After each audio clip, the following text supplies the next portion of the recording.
If you are a teacher, the society expects a lot from you, and these expectations are manifested in the National Competency Based Teacher Standards developed by the Department of Education in relationship to the Teacher Education and Development Program that conceptualizes a teacher's career path.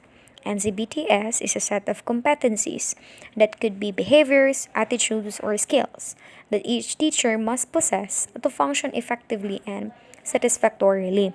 This is the reason why you need to listen carefully to this lesson class so that you may have an idea about the things that are expected of you in the future. Moreover, NCBTS reflects the core values of Filipino teachers, which are discussed in its seven domains. These seven domains class signify the entire educative process itself. Without further ado, let's proceed to Domain 1 or Social Regard for Learning. This domain focuses on the idea that teachers serve as positive and powerful role models. Remember what I told you, class? When you become teachers, you will influence your students' lives in a lot of ways. Remember that they are always looking at you. And because of that, you need to be mindful of your actions, statements, and even your social interactions. Remember also, class, that even your tiniest mannerisms can affect their way of understanding the lesson. For example, it can affect their learning at the end of the day. Now, there are sample performance indicators, class, in line with this domain. So, number one, we have here implement school policies and procedures. If we want our students to become law abiding citizens in the future, then we need to model as well this value. We need to implement, we need to follow the school rules and regulations. Second, we need to demonstrate punctuality, not only in terms, class, sa pag-duty natin, sa pagla-login, for example, sa biometric, but more importantly, in our submission of requirements. No? Hindi yung tayo yung naging problema ng mga supervisors natin in the future.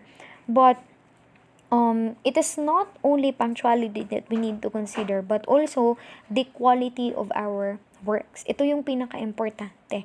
No? We should not settle for less. We should not support mediocrity, but we should always mind, class, that of course, as teachers, we should always give it our best.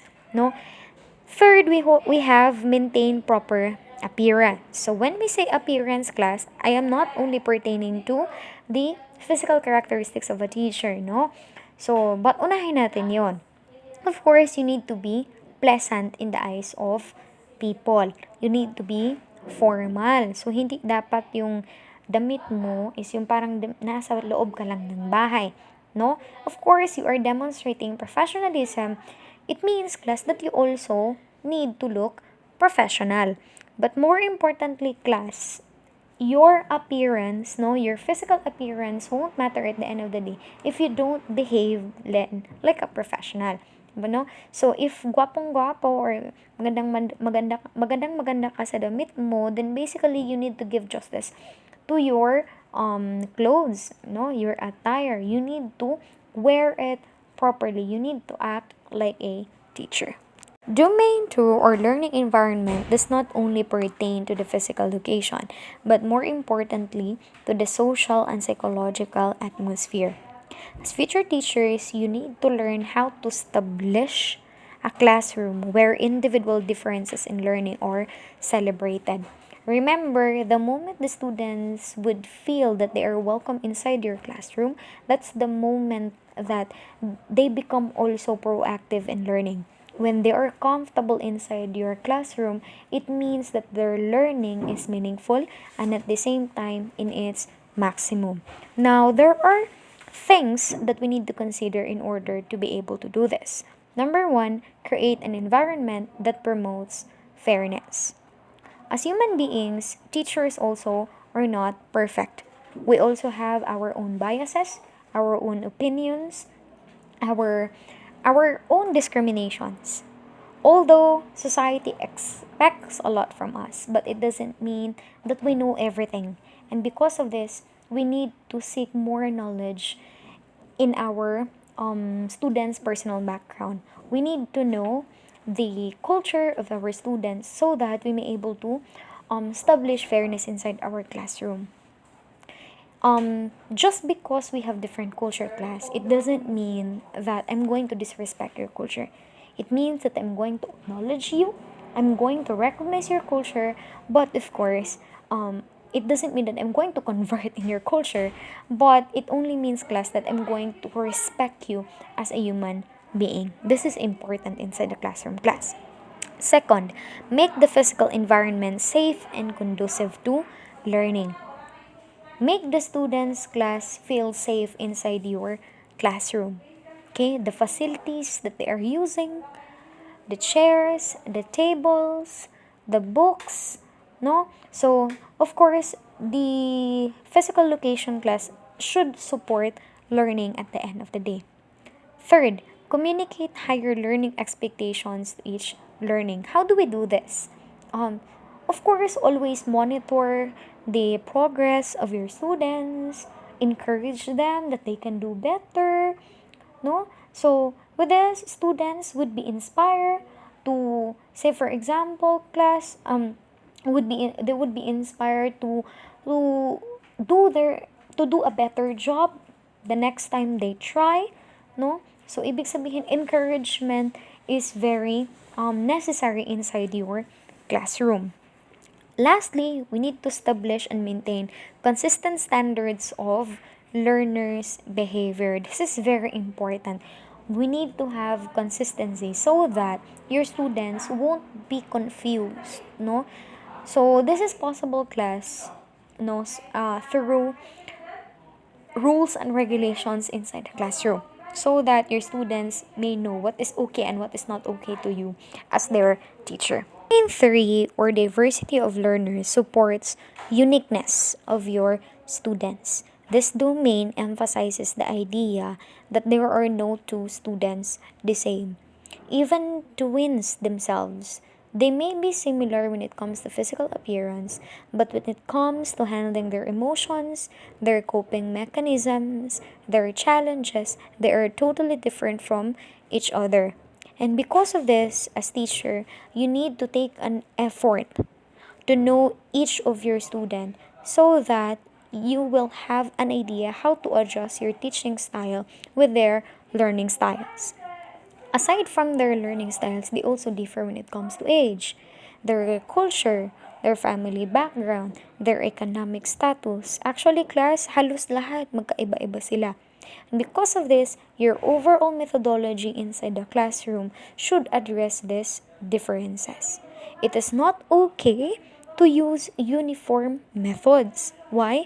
Because, class, may mga estudyante ka na pwedeng hindi magaling, for example, sa essay pero magaling sa demonstration. Hindi magaling sa mathematics pero magaling sa English. Hindi magaling sa speaking, but when it comes to writing, nagsashine. So, ang main goal mo bilang teacher is para ma-develop hindi lang yung isa, dalawa, kundi lahat ng mga estudyante mo. And because of this, you need to address and celebrate these individual differences. Domain 4, or curriculum, refers to all elements of the teaching and learning process. And as a future teacher, you need to know what these elements are so that you would be able to implement the curriculum effectively and efficiently to attain holistic learning at the end of the day. In this matter, here are the strands of desired teaching performance. First one, demonstrate mastery of subject. In your case, class, you are general education major. This only means that you need to be expert in general education. Because, again, you cannot teach what you do not know. Class, sinabi ko na ito sa inyo doon sa past discussion natin na sometimes mas pinaniniwalaan pa ng estudyante yung mga teachers nila kaysa sarili nilang mga magulang. This is a manifestation of how great our influence is to our students' lives. And because of this class, we should not be a catalyst of false knowledge. We should not be a catalyst of false information. Kailangan tayong maging aware and cautious sa mga information na binibigay natin sa loob ng classroom. Second, communicate clear learning goals for the lessons that are appropriate for the learners. Alright. Students should have an idea why they are doing the thing that you let them do. 'Di ba no? Hindi yung tipo na hindi nila alam class kung bakit nila ginagawa ang isang bagay. They need to know the purpose of an activity, the purpose of the lesson, the benefits that it could give them in the future, so that their learning could be meaningful, can be meaningful at the end of the day. For example, in teaching mathematics, they need to know class what is the actual application of a certain formula, for example. They need to know kung ano yung purpose kung bakit sila nagpa-public speaking. They need to know why they are doing a laboratory experiment, no? Sa eskwelahan. So that, again, makita nila kung ano yung purpose, makita nila yung importance ng lesson. Third, make good use of allotted instructional time, no? So make every second inside the school meaningful. Fourth, select teaching methods, learning activities, and instructional materials or resources appropriate to learners and aligned to the objectives of the lesson. That is the main consideration, class. Appropriateness. Remember, no matter how good you are in speaking, for example, no matter how good you are in making colorful instructional materials, if they are not appropriate with your students' learning style, then it would be pointless. No? So, kahit na ang galing-galing mo pa sa pagpalagay na lang natin sa pagsasalita ng English, pero kung hindi ka naman iintindihan ng mga estudyante mo, so what's the point of being proficient in English? Mano? What's the point na magaling ka sa math kung hindi ka naman marunong magturo? Right? And what's the point of coming up of a beautiful module if hindi naman pinakikinabangan ng mga estudyante mo? Next, teacher should recognize general learning processes as well as unique processes of individual learners. Ito yung sinasabi ko, class, na we need to address individual differences inside the classroom in order for us to easily adjust our teaching style as well. Next, teacher should promote purposive study. So students should come up with products that are beneficial not only to themselves but more importantly to the community as well. That's why, class, kung na-notice natin, there are science, high school na mga science teachers, class, na pinapagawa nila ng investigatory project yung mga students nila. So, investigatory projects are examples of purposive study. Yung iba nagpapa-research, no? Lastly, teacher demonstrates skills in the use of information and communication technology in teaching and learning. So, there is an integration of technology. Remember, nasa generation ninyo ngayon, class, you are very exposed to various ICT tools. And for you to find it more interesting, for you to become more enthusiastic in our lessons, class, your teacher should also demonstrate these ICT tools. Kailangan ma-integrate siya sa lesson, but it doesn't mean napapalitan na nito ang teacher. Ibig sabihin, part siya ng lesson. Kaya gawin siyang part ng lesson so that maging napapanahon din yung mga lessons natin. Domain 5, planning, assessing, and reporting. The domain of planning, assessing, and reporting refer to the alignment of assessment and planning activities. In particular, the domain focuses on, first, the use of assessment data to plan and revise teaching learning plans. Second, integration of assessment procedure to the plan and implementation of teaching learning activities. And third, reporting on learners' actual achievement and behavior. First question, why do we need to do assessment and evaluation? It is actually necessary, class, in order for us to know the learning of our students. May natutunan ba sila? Kung may natutunan, ano yung natutunan? At ano yung hindi natutunan? Ano yung mga challenges? Ano yung mga strengths and weaknesses mo sa pagde-deliver ng lesson? Kung may mga strengths man, paano natin ito gagawing mas mabuti pa? Kung may mga weaknesses naman, how can we turn these into strengths? Di ba, no? Now, to perform this domain, a teacher should, number 1, communicate promptly and clearly to learners, parents, and superiors about the progress of the learners. So, class, in the future, kapag may estudyante na magtatanong sa'yo kung ano yung status niya sa subject mo, huwag kang magagalit. It is the right of the students to know their status in your subject. That's why kailangan din na maging prepare ka. You need to have a class record. No? At yung class record mo, kailangan may laman. May records talaga. 'Di ba, no? Aside from that also, you need to communicate. You need to give feedback to your students. That's why every time you give an assessment test, class, you need to return the paper as early as possible so that alam ng estudyante kung ano yung i-improve niya sa sarili niya at alam niya mismo sa sarili niya kung ano yung quality ng learning niya. Second, develop and use a variety of appropriate assessment strategies to monitor and evaluate learning. Ito yung sinasabi ko kanina, class, that our learners differ from one another. They have different strengths. They have different weaknesses.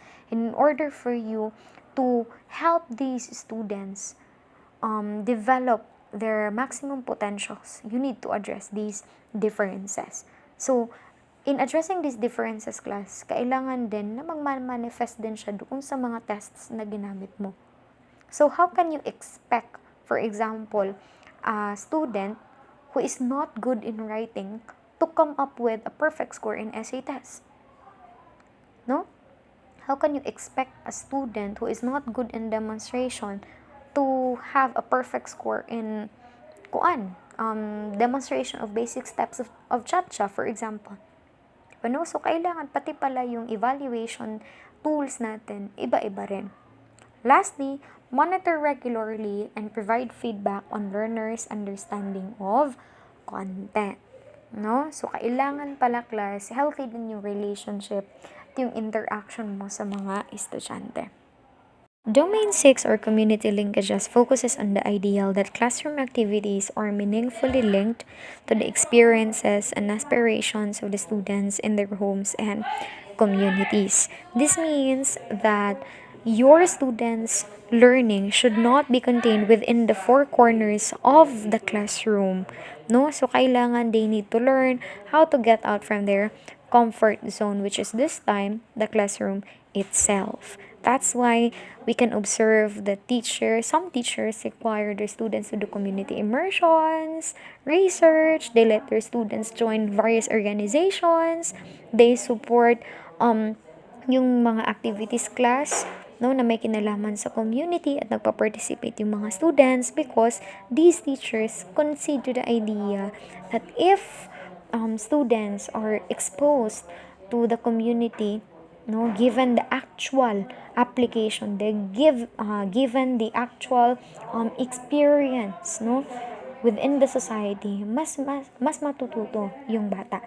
Kasi para saan ba itong ginagawa nating pag-aaral? Diba? So, lahat ng mga tinuturo natin sa school class, ito yung preparation natin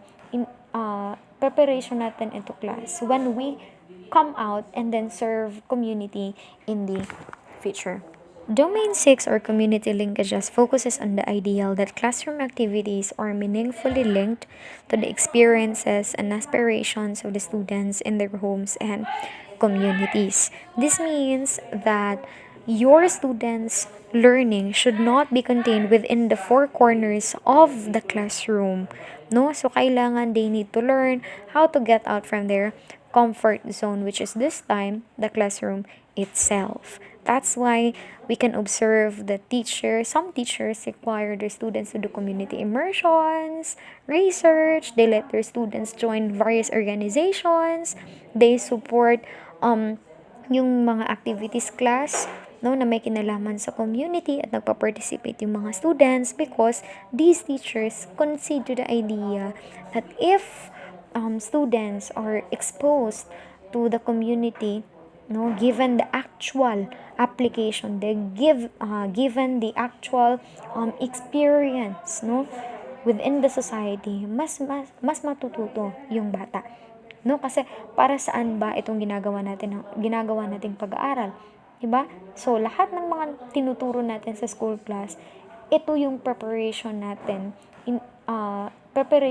into class when we come out and then serve community in the future.